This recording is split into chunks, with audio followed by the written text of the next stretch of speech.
called Twingate. Okay, and then I'm pasting it all in. And now my computer's really humming. Like, you guys probably can't hear this because I like to noise cancel most things, but it's making some noise. And the reason why is because I now have two of these instances running simultaneously, both developing me a website. On the left-hand side of things, just expand this, we see that it's taken multiple screenshots. There's screenshot 1, screenshot 2, screenshot 3. You guys see how it's getting closer and closer and closer to the end result? Well, now it's doing some final editing. It's making some feature thumbnails better. On the right-hand side, it's now going through the initial development of that new index.html. And so because you can run as many Claude instances as you have tokens, basically, I can run as many of these website designers simultaneously in however many tabs I want. And this isn't even the most efficient way to do this. I'm going to show you guys a much more effective terminal management structure that'll allow you to do like 5 or 10 or 20 of these simultaneously. Okay, on the left-hand side, it's now saying it's done. So I'm going to say open index.html. That's always just going to be the actual website file. And if you just tell it to open it, it's going to go through and do so in a tab for you. Okay, and here is the demo of the website that we put together. So, I mean, it's not perfect. It's not everything that I want, but it's good enough for us to start. So what I'll do now is I'll go back and I'll have it recreate left click. Hey, this is looking pretty solid so far. I'd like you to check out leftclick.ai. That's my personal website. And what I want you to do is to design or take the information from leftclick.ai and then insert it into this website. I don't want this to be a clone of leftclick.ai, but I want it to be pretty close. Use the formatting and everything that you've developed so far to help place elements and stuff like that as necessary. Insert images as well and make sure that any elements that are there look good. Continue doing a screenshot loop if necessary until you have something that looks very high-end, very professional, and minimalistic, just like you've already developed. Okay, so I just fed in a bunch of information.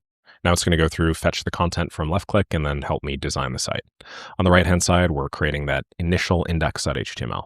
Now, in this case, I obviously did the 2 website designs simultaneously manually, but what you can do is you could actually work this into your website or app design process.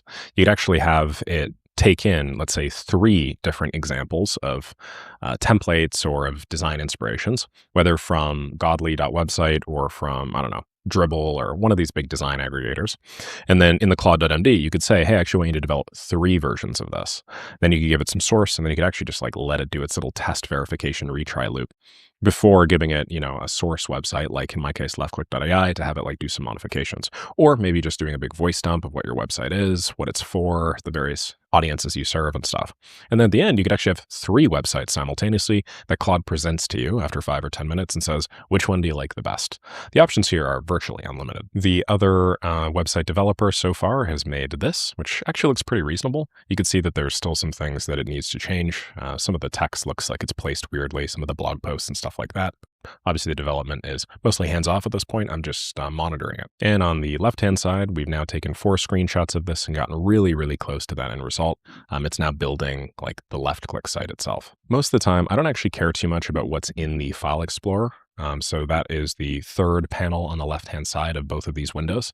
So for simplicity, what I do is I actually just close it out. And then I usually have on the right-hand side some sort of output that AI has generated me. And then on the left-hand side, I just have my actual little chat window. I'm just going to zoom out just a tiny bit here so we're still all on the same page. We could see everything. And then that way I can now just orchestrate and kind of take a step back and see how things go.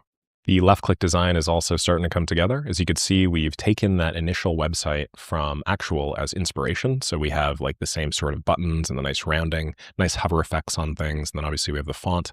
But then now we've actually replaced it with left-click content.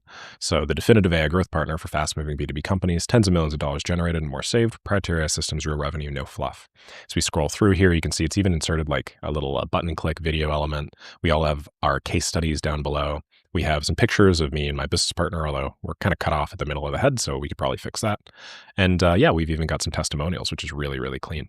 Let's see what happens if I click this button. Oh, nice. It's even gone to our discovery page. So we're actually like having button click functionality and stuff like that in here as well.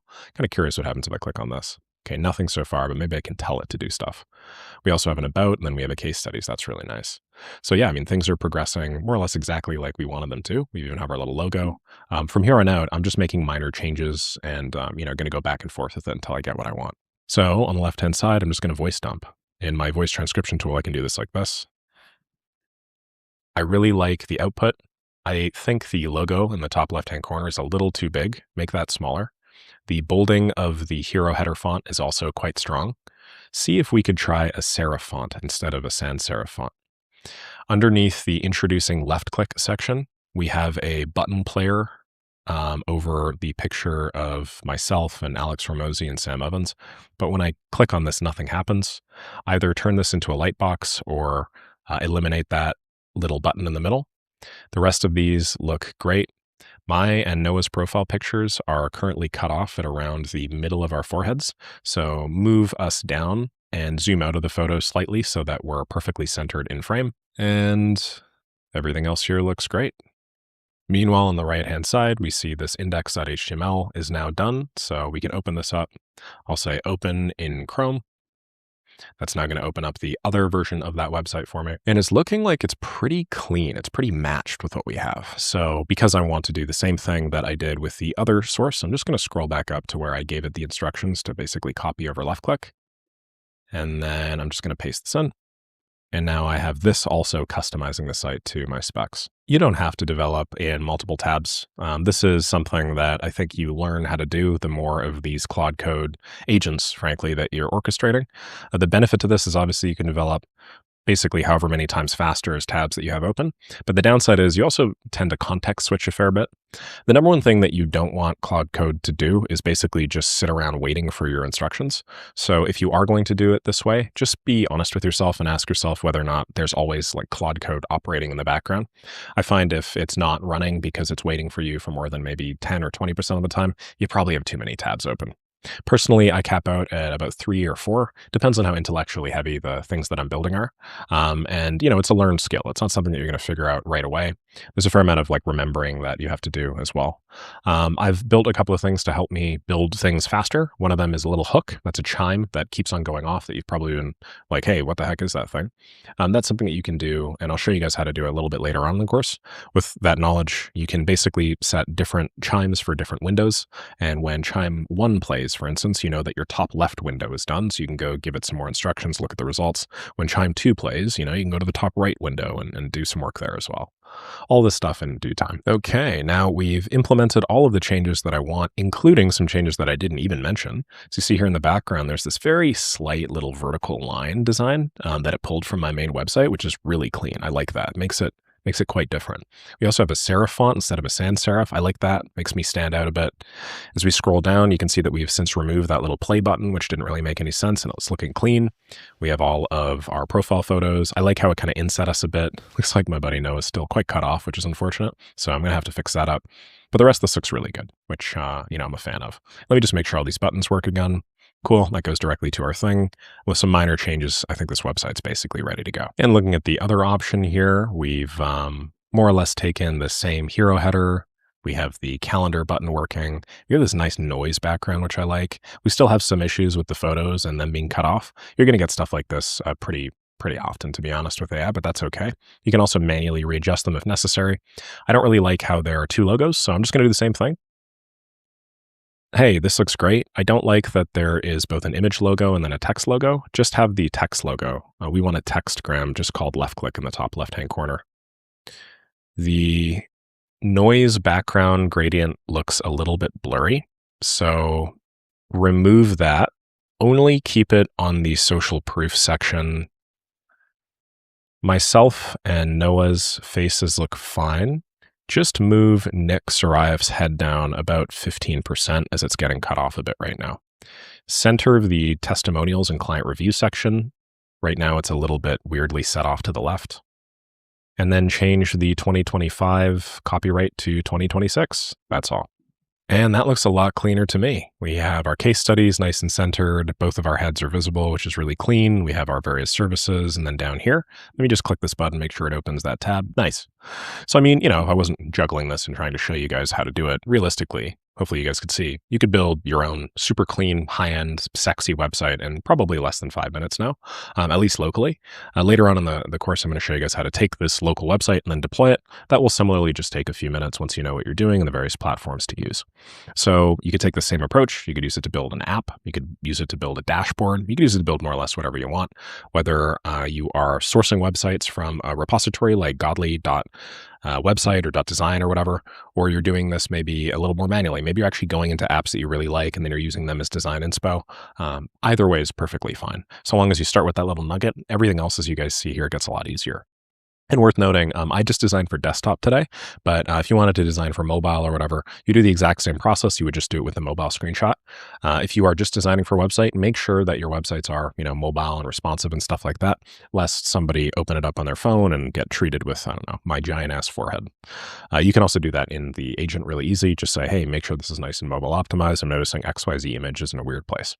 Okay, so hopefully you guys have now learned at least a little bit about the way to do a practical build and practical design with Claude Code. As you see, a lot of it's quite hands-off. It's not like extraordinarily involved. What you do is you basically steer it, like I talked about before. You carve out the river, and then you just give it a boat, and then it just goes along its way. So long as there's some sort of test-driven development loop, some sort of screenshot or verification loop, the quality that you can end up with is orders of magnitude better than not.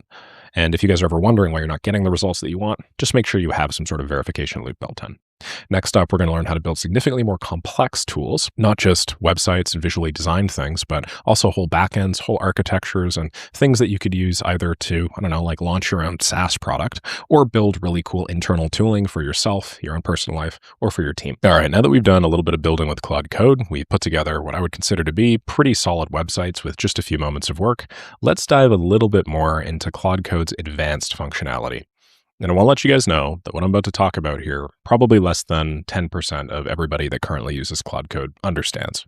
So when you unlock what I'm going to be teaching you in this module, you'll know significantly more about Claude Code, for one, and then you'll also be able to combine each of these cool different features in fantastic ways that I think you'll quickly see the value of. So what is the .claude directory? Just to be clear here, for anybody that doesn't know, in programming convention, first of all, this is a folder. And in programming convention, if you put a period in front of the folder, this basically hides the folder from view. And so if you just open it up in a file explorer, you wouldn't actually see. For instance, you know how I don't know, in my case, my computer is called Nick, and then underneath that, I might have some other folders. Maybe I'll have like a documents or something. Let's turn this off before that frustrates me. I might have a documents. Well, if under Nick, I stored another folder called .hidden, if I were to open up my file explorer, because it has a period in front of it, and because that just happens to be the convention, the file explorer wouldn't show it to me. So this is sort of like the developer way of, building folders that don't really muck around and ruin your nice organization. So in Claude Code's case, they have a .c Claude directory. And inside of this Claude directory, there's basically support for like 10 or 15 cool advanced features that once you can augment Claude Code significantly more than sort of vanilla out of the box. So let's run through all of them together. This is what like a fully loaded .claude folder would look like. Okay, and there's actually two levels to this, and I'll cover both of them in a moment. But the one that I want to talk about first is right over here. So inside of the .claude folder, you can add a settings.json, which is team permissions and hooks. I'll talk about hooks a little bit later on, but that's how I get my cool little chime noise at the end of everyone. You have settings.local.json. Anytime you have a .local inside of a file, this basically keeps it local on your computer as opposed to pushes it to a online repository. For those of you that are unaware, a lot of programmers and people that use Claude Code use GitHub to basically store all of their active projects. Now, because GitHub is a cloud service, there are some instances where you don't actually want the cloud service to have access to the data inside of your repo, particularly if it's quite sensitive, stuff like, tokens and authentication keys and whatnot. So they developed this convention where you could just go .local, .whatever, in order to kind of override that and then not push it to GitHub. You have the same pattern here with Claude, where your claude.md lives, and then claude.local.md. This is, again, git ignored. That just means it's not going to go over to GitHub. Then, interestingly, you have an agents subfolder, you have a skills subfolder, and you have a rules subfolder. Then finally, you have a hidden.mcp.json as well. I think if you're somebody coming into this without a technical background, you'd look at this and you'd be like, oh my God, this looks insane. Like, what the hell's going on? Settings.json, settings.local.json. Why is Claude capitalized? What does MD mean? And I'm going to explain all that stuff to you in due time. But for now, just know that these are basically the various buttons that Anthropic, the developers of Claude Code, have given you that you could press to sort of customize your own instance. And each of these files you can customize to whatever degree. You can add whatever the heck you want in there. Some of these files reference other files. It's really up to you and Claude, because most people don't actually develop this stuff on their own. They actually kind of co-work with Claude to